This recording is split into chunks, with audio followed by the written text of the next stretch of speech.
embattled Congressman Matt Gaetz. Matt Gaetz was one of the very few members in the entire Congress who bothered to stand up against permanent Washington on behalf of his constituents. Matt Gaetz right now, he's a problem for the Democratic Party, and he can cause a lot of hiccups in passing of laws. So we're going to keep running those stories to keep hurting him. If you stand for the flag and kneel in prayer, if you want to build America up and not burn her to the ground, then welcome, my fellow patriots. You are in the right place. This is the movement for you. You ever watch this guy on television? It's like a machine, Matt Gaetz. I'm a canceled man in some corners of the internet. Many days I'm a marked man in Congress, a wanted man by the deep state. They aren't really coming for me. They're coming for you. I'm just in the way. Welcome back to Firebrand. We are broadcasting live out of room 2021 of the Rayburn House Office Building on the Capitol Complex here in our nation's capital, Washington, D.C. And this episode gives us a deep dive into big tech, what the problems are, what the various things we can do to fight back might be. Ken Buck wrote a great book about it. It's called Crushed. Terrific policy prescriptions there. Great diagnosis. We're going to get to that in a moment. But Jameson on Rumble, he says that debate on the pledge was hilarious. So we had drama in the House Judiciary Committee today over, of all things, the Pledge of Allegiance. I don't think you could say the Pledge of Allegiance too much. So here's how the story begins. 2 years ago, when the Democrats were in control, I thought it might be a nice, unifying thing to put into our Judiciary Committee rules a Pledge of Allegiance at the beginning of every committee meeting. And 2 years ago, when the Democrats were in charge, this is how that went. Take a listen. Thank you, Mr. Chairman. And I want to extend a welcome to the new committee members. I'm grateful to be back on this august committee, and I understand and appreciate the significance and importance of the work that we do. And I just think it would be nice if, in the spirit of national unity and national pride, which I know we all aspire to do to a greater extent, that at the beginning of each meeting, the chair or one of the designees of the chair would have the opportunity to lead us in the Pledge of Allegiance. We're all aware that in these times, it's important for the country to see members of Congress working together on some things. And while I know that we can deal with divisive issues in the committee, it would be my hope that we could start every committee with a great unifying patriotic moment. I yield back. The gentleman yields back. I recognize myself to speak in opposition to the amendment. It's unnecessary. The House begins every day with the Pledge of Allegiance. We're covered by that. There's no necessity to say the Pledge of Allegiance twice during the same day. So that was 2 years ago, and oh my gosh, those masks are ugly. I can't believe Nancy Pelosi made us wear those things. Brian on Facebook thinks that I should not even be able to own a flag or say the Pledge of Allegiance. What a little fascist you are, Brian. A note that Michael made just now. So that brings us to the Republicans regaining control of the Judiciary Committee, and so I figure, well, the Democrats, they voted down the Pledge of Allegiance 2 years ago. They literally voted it down. And so I thought, well, we're in the majority now. Let me offer it again. And you will not believe the fireworks. This is from today in the House Judiciary Committee. For those of you who are listening to the podcast, you're going to hear me, you're going to hear Jerry Nadler, and then the terrific voice of Wes Hunt, freshman from Texas. Take a listen. Thank you, Mr. Chairman. Here on the august Judiciary Committee, we are charged with vindicating the constitutional rights of our fellow Americans. And our Pledge of Allegiance is a national symbol of pride and unity. And it was a great honor to be able to invite one of my constituents this morning to offer the Pledge of Allegiance. And so my amendment gives the committee the opportunity to begin each of its meetings with the Pledge of Allegiance. It gives our members the ability to invite inspirational constituents to be able to share and lead in the Pledge of Allegiance. I offered this amendment to the Judiciary Rules 2 years ago, and it was defeated, and I'm very optimistic that we'll have a different outcome today. That's the amendment, Mr. Chairman. I thank the gentleman for his amendment. Support the amendment. Does anyone seek recognition? Gentleman from New York, Ranking Member Nadler. I would oppose it simply on the grounds that, as members know, we pledge allegiance every day on the floor. And I don't know why we should pledge allegiance twice in the same day to show how patriotic we are. As I said, we pledge allegiance on the floor every day. I don't think this is the most important amendment in the world, but since we do pledge allegiance every day on the floor, I think it's unnecessary. Quite frankly, you are correct, sir. We should be saying the pledge every single day, every single morning, and every single committee. Because when I was in elementary school, that's what I did. And I worked my butt off to be sitting here right now in this room, and the least we can do is to pay homage to the sacrifice of those that have come before us to say, you know what, Democrat or Republican, we are in this together. That flag is the one thing that unites us. Let's just take 30 seconds to put all of our differences aside and say, we can agree that this country is wonderful, this country has done outstanding things, and that brave men and women were willing to die for it. And that's what sets us apart from every other country in the entire world. Every generation stands up to die and fight for that flag. The least we can do is say the Pledge of Allegiance. I yield back. That was Congressman Wes Hunt, new member of Congress, but a rising star already. And I think it's quite something that Jerry Nadler spoke against my amendment today. Wes Hunt gave that speech, and then subsequently, Jerry Nadler and every single other Democrat on the committee ended up voting with us because they were properly shamed into doing the right and patriotic thing. And speaking of right and patriotic, it was such an honor today to give the first Pledge of Allegiance in the House Judiciary Committee for the 118th Congress. One of Northwest Florida's own, Staff Sergeant Beekman, joined me. We had a great time, a great patriotic time. Take a little listen and watch on this video of our experience.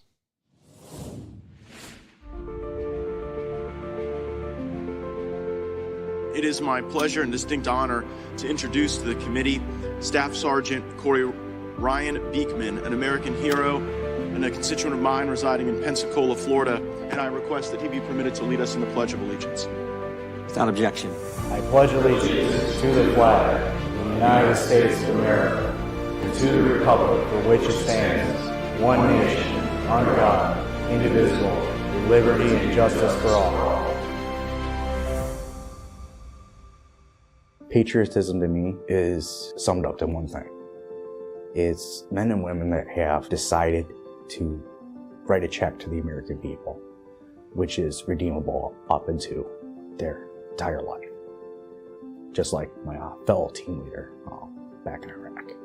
We don't get along left and right side of the aisle, but we need to remember we're all Americans and get back to the core beliefs of what we were, and not so divisive, but think of what as a whole. We're going to disagree, but we need to find the middle ground as Americans. I could not have said it better myself, and we are always honored to be able to highlight the distinct and elite patriotism, especially of our fellow Northwest Floridians. Great comment from Joe on Rumble, says, if Wes Hunt were a stock, I'm buying a bag. And I would totally agree with that assessment. But if we want to protect the true values that undergird our Constitution for free speech, we are going to have to take on big tech. Now, one of the people who is at the forefront of that fight is Congressman Ken Buck of Colorado. He stopped by Firebrand just moments ago for a discussion. Take a listen. Mr. Speaker, I rise to discuss the threats facing conservative speech in this country. When members of government take it upon themselves to declare certain speech illegal or undesirable, they effectively silence opposition. This isn't the American way. We've seen this kind of censorship in Saudi Arabia, Communist China, Soviet Russian. We never want to see it in America. Tonight, we're gathered to call attention to a shocking, coordinated attempt by progressives in business and government to suppress dissent, stifle debate, and threaten free speech. You just heard from one of the greatest advocates for free speech in our country, certainly the best in the House of Representatives, my colleague from Colorado, would not want to mix those up, Ken Buck. And last evening, that was Representative Buck leading an hour of debate on a critical issue regarding telecommunications companies and what they're doing to limit access to programming based on viewpoint. Ken Buck also wrote a great book, Crushed. What a title. Big Tech's War on Free Speech. It's got a terrific foreword from Senator Ted Cruz, great endorsements from Governor Mike Huckabee and David Horowitz as well. Ken, I'm going to get into the book in a moment, but can we start with the hour of debate you led last night? What led you to do that? Well, I'll tell you what led me to do it. DirecTV took Newsmax off. AT&T and DirecTV took One America News off, and it is clearly an attempt by the left to silence the right. We had two sitting members of the United States Congress, members of the Energy and Commerce Committee, who demanded that three networks, Newsmax, One America News, and Fox News, be taken off the air because of their radical positions. When we, as members of Congress, start to silence the other side, we've got real problems. I'm not opposed to any viewpoints on the other side. I think the more they talk, the dumber they look, and the more we gain. But to try to silence the other side is just wrong. Well, and it's very important that you understand that fact pattern. You had Democrat members of Congress who don't like the views that they see on Newsmax, One America News, probably Real America's Voice, and any other conservative-leaning channel, and so they sent a threat, an explicit threat to AT&T DirecTV to try to get these channels canceled. And you know what? It worked. It worked as to OAN, and now we see that very same negative action directed toward Newsmax. And do you think that's part of a broader play that you talk about in your book, Crushed? I do, but Matt, one of the important things is, and I failed to mention it earlier, is that Energy and Commerce has oversight over the Federal Communications Commission, which makes a lot of these decisions. And so really they're putting pressure on companies to take off conservative speech, or the Biden administration will act in concert and make sure they're punished. And do you think these companies really feel that pressure as a negative thing, or is it more that the members of Congress basically gaslight a permission structure for these woke corporations to do what they want to do anyway, and that is to limit a conservative viewpoint from being proliferated? Well, you and I will never know because we don't go to Davos. But the folks that go to Davos, that rub elbows, that make these kinds of decisions, they all get together behind closed doors. I don't know who initiates the conversation, but the result is the same. It's censorship. Well, undeniably, this is part of a broader construct that all Americans need to be aware of. We're going to get into the book in a moment, but here were my thoughts on the cancellations that we saw with AT&T and DirecTV. Take a listen. I remember when I was in school, it was always the liberals, the classical liberals, that wanted this robust marketplace of ideas, and it was a few conservatives who didn't want you to see certain things or look at certain things or read certain things. And now it's like totally flipped the script because they have such a low view of our fellow Americans. So what are we going to do about it? The Energy and Commerce Committee should be holding hearings on this. The Department of Justice, antitrust entities should be looking into whether or not this is too much of a concentration of power in entities like AT&T and DirecTV that are stifling Newsmax and One America News and even Google's terrible work to try to demonetize the Federalist. And I also believe that in the House Judiciary Committee, we should ask these questions seriously and encourage the Department of Justice to take action. Congressman Ken Buck is my colleague on the House Judiciary Committee, and we've worked very closely to try to stop this cartel of big tech. The book is Crushed. It's got Google, Facebook, Twitter, Amazon, and Apple on the cover. Ken, which is the most dangerous in your research? Google. And why? They control digital advertising. They control over 90% of the buy side, 90% of the sell side, and they bought DoubleClick, which is the auction house. If you can imagine, they own the referees, they own the league office, they own both teams playing the football game, and you and I are supposed to go to Vegas and place a wager on who's going to win. It's absolutely absurd to think that one company can have that type of power in digital advertising if Congress did the right thing and adopted a bill that you and I supported last year, and Mike Lee and many others support on the Senate side. We would actually have a fair digital advertising. It would reduce costs to consumers and be really positive. And let me be straight with our viewers. Ken and I are opposite many of our fellow Republicans often on these issues of antitrust, because there is a libertarian streak among some Republicans that would say, gosh, if you don't like what these companies are doing, just don't use them. Create your own company. What would be your response to that critique? Well, first of all, I think that the streak has to do more with taking money than it does with their ideological views. But so you think that the people that vote with big tech do so because of the political contributions that big tech gives? Not only to them, but to the overall effort. I think that big tech has bought many of the think tanks in this town. I think big tech has their tentacles in just about every area. They are literally spending over $100 million to influence policy in Washington, D.C. It brings us to my favorite paragraph in the book. I'm reading directly here. They are fully engaged in political patronage, hiring the family members of elected leaders, making targeted political donations to the campaigns of critical members of Congress, buying off various Washington, D.C. think tanks, academic centers, and advocacy groups. And then you cite Meta, the company that owns Facebook, spent $20 million on lobbying in 2021. Amazon spent more than $19 million. The only public company that spent more on lobbying was Blue Cross Blue Shield. Which members of Congress do you think are compromised because their family members have jobs with big tech?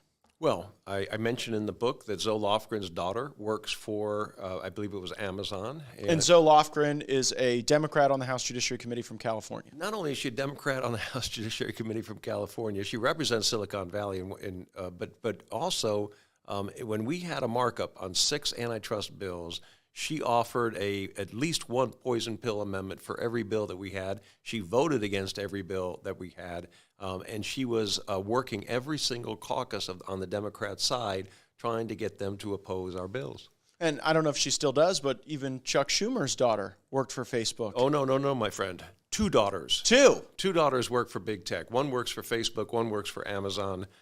We also know that Nancy Pelosi's husband invests in these companies. And it just so happens that before Google was sued last week by the U.S. Department of Justice, 2 weeks earlier, her husband had sold the Google stock that they owned. Just a coincidence. Unbelievable. And when the American people want to understand why there isn't progress made on these issues that, frankly, should be broadly supported, should be overwhelmingly bipartisan, you see these vectors of influence that are just outright corrupt. You are a constitutional conservative, you're a student of history, and you took some time in the book to talk about how our founders thought about the creative class. Reflect on that a little bit. Sure. Well, it's clear that our founders valued private property rights almost above all other rights, and they recognized that prosperity is directly linked to private property rights. And so they set up very clearly in the Constitution a system for patents. But they also had debates, vigorous debates about monopolies because of the East India Company and other examples of monopolies that they saw, which were really state-sanctioned monopolies. And they said in an exchange between Madison and Jefferson, oh, this could never happen in a country like America that we're setting up. A monopoly could never take place. The people would rise up against it. Little did they foresee one, the Industrial Revolution, but also the revolution that we're going through in our economy now. And in a lot of ways, those monopolies are preserved because we've wrapped the apparatus of big government around big tech. And at times, it's hard to tell where big government ends and big tech begins because so many of the officials in the FCC and the Department of Justice and the FBI end up going to work for big tech. And so they never want to anger them too much. They always want to be very accommodating because in a lot of cases, it's their future employer. Absolutely. And it's clear that if big tech were to actually be challenged, many of the folks would have to go out and earn a real living somehow. Amazon also gets treatment in the book regarding their self-dealing and the way that they vertically integrate to crush small businesses and entrepreneurs. Lay out the Amazon critique. Well, here's what Amazon does. It has a monopoly on this e-commerce platform that it owns. And by the way, Matt, I think you and I want to celebrate success in this country. We don't want to criticize success. But what they do with their platform is excuse me, they recognize a product is selling very well. We'll just call it a widget. They have a contract with a third-party widget maker. The widget's selling very well. They go out and they replicate the widget. They then sell their own widget.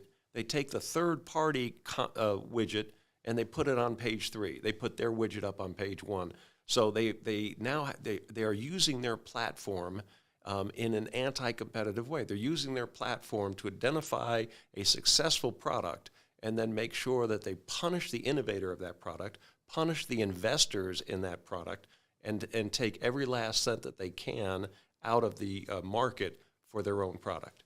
And Jeff Bezos' response to that was, well, people like Amazon. Matter of fact, they like Amazon a lot more than they like Congress.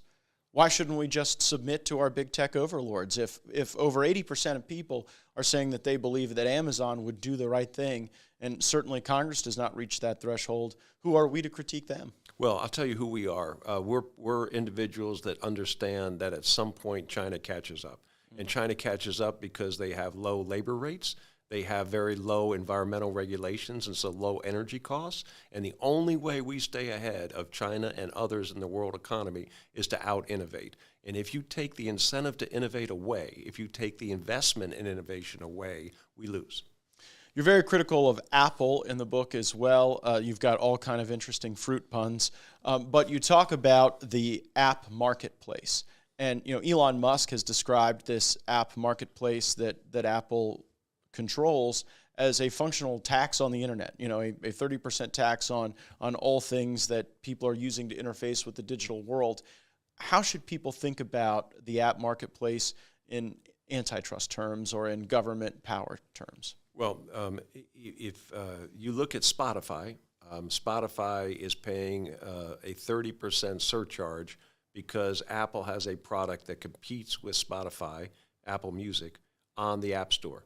And so if you dare to compete with an Apple product on their platform, they are going to charge you. So Spotify costs $12 on the App Store. Apple Music costs $9 a month. And actually, people are still choosing Spotify because it's a better product even at that cost. But Apple is going to make money off of that better product because they're on the App Store. Now, one great example of what happens with Apple is Parler. After the January 6th riot in the United States Capitol, the next day, Apple took Parler off the App Store. Within 2 days, Amazon Web Services refuses to service the web contract with Parler, and Parler is basically shut down. It's shut down because it is a conservative voice in the Twitter sphere. And so we know that people were using Facebook on January 6th. We know that people were using Twitter. They weren't punished. The company that was punished was Parler, and it started with Apple. The book is crushed. The author is Congressman Ken Buck, and he really takes a lot of these big tech companies to task. He calls Twitter an ideologically driven cartel. Now, obviously, we're seeing some changes at Twitter now. Those changes were probably happening in real time as you were writing the book. How do you assess the Twitter environment? Today, I assess it as a positive move and actually pressure on these other companies. The great thing of what Elon Musk has done is he's really brought back the curtain and exposed the mindset of these wokesters in Silicon Valley. And you call them wokesters. I call them woketopians. Okay, so. Woketopians. I'll adopt your phrase. They are people who just disagree with our point of view. And what's so beautiful about this monopoly, Matt, is that on the one hand, they have a monopoly in the business marketplace, and they use the same tactics to try to have a monopoly in the marketplace of ideas. They don't want you buying someone else's product, so they actually destroy the competition. They don't want you believing someone else's ideology, so they try to destroy that ideology. The information we learned from the Twitter files about how government tried to manipulate viewpoint and content, how internal executives and internal entities were set up to silence conservatives, to limit certain viewpoints. How pervasive do you think that is across all of these major tech companies, or do you think there's something different and unique about Twitter? No, I don't think there's something different, unique. I think it's often the same people that are moving between companies that are helping to form the culture in those companies. Every one of these companies, I give examples in the book about how they all have suppressed speech.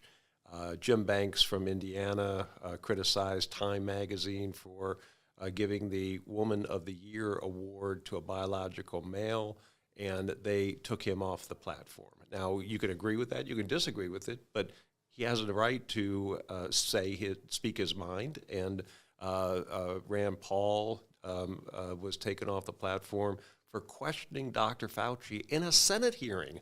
In a public Senate hearing, he's taken off the platform for that kind of speech. We know that Shelby Steele had a documentary, What Killed Michael Brown? And that documentary was taken off of the Amazon site as a result of it being Black History Month, and it didn't fall in the examples of Black history that Amazon wanted to promote. So every one of these companies has engaged in the same type of censorship because the speech disagrees with their view of the world. It's a tremendous diagnosis of the problem we have, how we got here, how it is fundamentally anti-American when we look at the values and principles that really organized our concept of freedom and speech and expression. Remedies, I want to talk about that. And let's sort of go through it constitutionally. I mean, you look at Article 1 powers, the powers of the United States Congress, the legislative branch. And your indictment is that the legislative branch is essentially bought off one way or the other. Do you have hope that through Article 1 powers, we will be able to reach some sort of vindication for free speech, or is the system so corrupted by money and influence and compromise that is less likely? Well, if we could back up just a second, there's a problem when monopolies control steel and oil and banks. There's a bigger problem when they control information. Yes. When they control information, we're talking about a threat to our democracy. Obviously, the control of steel means that steel prices will go up and we may have a lower quality steel. When they control information, we really have to be concerned about them putting their thumb on the scale in an election. So first of all, I think it's critical that we talk about a monopoly over information. But secondly, the idea that somehow we could pass a law in the 1800s and we could pass a law, the Clayton Act in 1913, and then Congress steps back and we say, the courts can fix all of this. We'll just let them develop the case law for antitrust. That's not what the Constitution says. Article 1 writes the laws. We have a new economy now involving e-commerce, involving searches on the internet, involving social media. We have an obligation to write the law, not just to say to the courts, go fix this. An obligation, but do we have the capability? I believe we do. We had the capability in the Industrial Revolution, and I believe we have the capability now. I believe what we have to do is to make sure that we give information, just as I'm trying to do in this book, and just as you and I tried to do in the Judiciary Committee and on the floor. We give information to people and hope that they ask the right questions and come up with the right answers. And I have faith. We convinced 37 of our colleagues, to vote for antitrust bills on the floor. Our leadership never expected a vote that high on those bills, and I believe the momentum will just keep increasing. The momentum at times seems far too slow, and you point out the Pelosi familial stock trades as potentially one animator of that speed, and it's certainly troubling, and I certainly hope that's not the case. But I mean, it's right before our very eyes, and I don't share your optimism. I actually think that big tech has become more powerful than any government that has ever existed in all of human history, and the power they have over the United States Congress is sickening and debasing and ultimately debilitating to a lot of our common sense legislative efforts. I also want to talk about opportunities that exist sort of through Article 2 powers and the executive. I mean, should Joe Biden be doing more on this? And what could a visionary administration or president do in the absence of Congress as a helpful hand? Well, I love the fact that Joe Biden has the Democrats in control of the House, in control of the Senate, obviously in control of the executive branch for 2 years. And within weeks after that control ended, he writes an op-ed in the Wall Street Journal calling on Republicans and Democrats to work together to solve this big tech antitrust issue. If he wanted it solved, he had the ability to ask Speaker Pelosi, Leader Schumer, to get it solved. Well, I mean, he has blood on his hands on a lot of these issues because it was members of the Biden administration that were trying to manipulate viewpoints on big tech during the coronavirus pandemic. So they don't want to divorce big government from big tech. They actually want to meld the two to a greater extent, which actually kind of sounds a lot like China to me and not the United States. But if the right person were guiding the decisions of the administration, lay out a vision for what could be done with FCC appointments, with FEC appointments, to try to get us on the right path. Matt, I'm not even sure we need to have a vision. I think we can just look at the Trump administration. The Trump administration, along with the state attorney generals, engaged in a series of lawsuits against Google and Apple, Amazon, Facebook, that are very effective. Now it takes a period of time to make that happen. But the Federal Trade Commission and the Antitrust Division both engaged in those lawsuits. I think in the next couple of years, we're going to see dramatic Supreme Court decisions that are going to strike these companies down. Yeah, you're leading right into my next question about the role of the courts in this. Oftentimes, litigation around these issues does not get very far because there are special immunities that the United States Congress has given these technology companies that shield them from the very same liability that would append to Fox News or CNN or any website or local news channel or local newspaper. Some believe that stripping those immunities will be sufficient, not just necessary, but sufficient to resolve the issue, because then trial lawyers will feast on the carcasses of big tech and bring them to heel. Do you believe that repealing Section 230 would be sufficient to achieve that objective? Yeah, absolutely not. No, I think what's necessary is competition. And there are really three areas: antitrust, Section 230, and privacy laws. All three have to be used to accomplish our goals. But Section 230 is a good place to start. These companies are using the phrase otherwise objectionable as a shield to hide behind and in a way to punish people whose views they disagree with.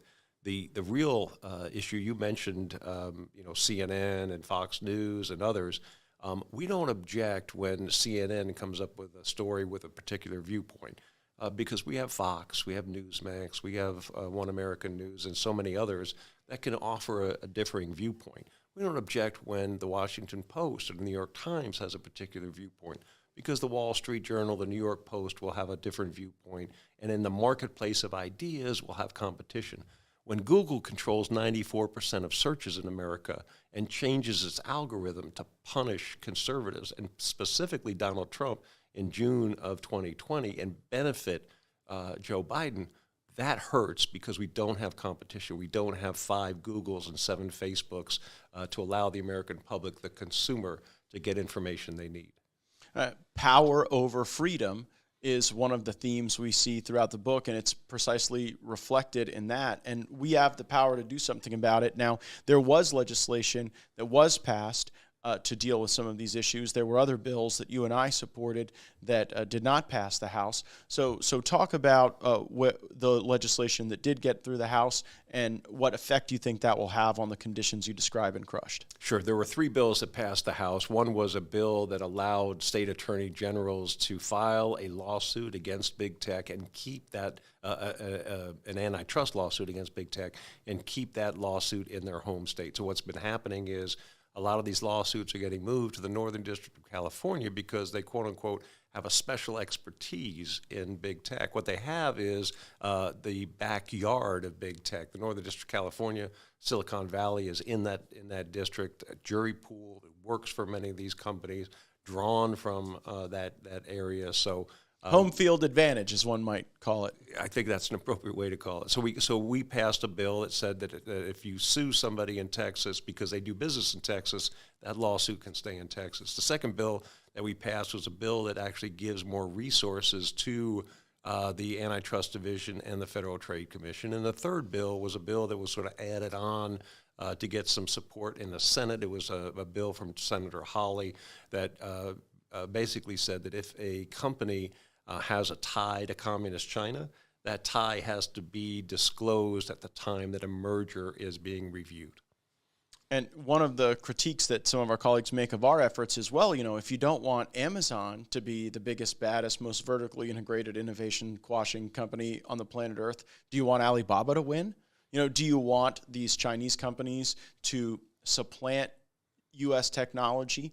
How do you respond to that? Well, they will most assuredly win if we don't encourage competition in the American marketplace, because American companies will get big, fat, and lazy, and we will lose ultimately in the marketplace. The way to beat China is not to look more like China, and that's the problem with this big tech enterprise and a captive government in a lot of ways to that enterprise. That is the China model. If that's the winning model, China's going to do it better than we are. And so we have to have a model that allows innovation, that allows development of ideas, and that doesn't permit these companies to engage in anti-competitive behavior. I do not have confidence in the Congress to be able to address these issues to the degree that is necessary given the rising power of big tech. I see an executive branch right now that is not only not helpful, they're in on the grift. And you describe a court system where they're able to play, that previously they were able to play to this geographic advantage, and then similarly, we have these immunities that still exist. So people need to understand the diagnosis there, and it brings us to sort of, I think, the fourth leg of the stool, and that's consumer choice and personal choices, and in your case, political choices, because you led on not taking political donations from these companies. You don't use YouTube. You don't utilize these companies in your daily activities. To what extent is consumer choice a powerful tool to drive change? Ask the civil rights leaders of the 50s, 60s, and 70s how powerful it is to boycott racist businesses. Ask people just how powerful it is in their neighborhood when they identify a wrong and they engage in an economic boycott. It is very powerful, and it's really what we can do. If nothing else, it makes you feel good. When you don't use Google and you use DuckDuckGo or some other search engine, it may take an extra couple seconds to get the result that you want, but it feels good. And when you don't order your toilet paper for overnight delivery, you drive to a store or you wait 2 or 3 days, it feels good. And folks can turn off the tracking devices on their phone and drive these companies crazy. If you're not using Waze or Google Maps to go someplace, turn the tracking device off, and you will deny them of information that they absolutely need that they sell to advertisers. You have a say. You have agency in this. That was remarkable. Speaker McCarthy has talked at some length about data privacy and data portability. He seems to understand the issue intellectually, that the more of our own information we get control over, the more we have agency in the digital world. How do you assess the role of some of those data bills and privacy bills likely to go through the Energy and Commerce Committee, not our Judiciary Committee, but do you think they can make a dent? I do, and let's just describe what data portability is. When in 1996, when the Telecommunications Act passed Congress gave consumers the ability to take their cell phone number from AT&T to Verizon or Verizon to T-Mobile. And that opened up the marketplace where people weren't concerned about changing and looking for a better plan and a less expensive plan. What we're talking about is when you search for something on Google, you own that information, and you can take that information to another search engine, and you can get paid for that information as the owner of that information. And that portability is essential to opening up the marketplace and allowing competition in this area. I think that the Speaker understands that.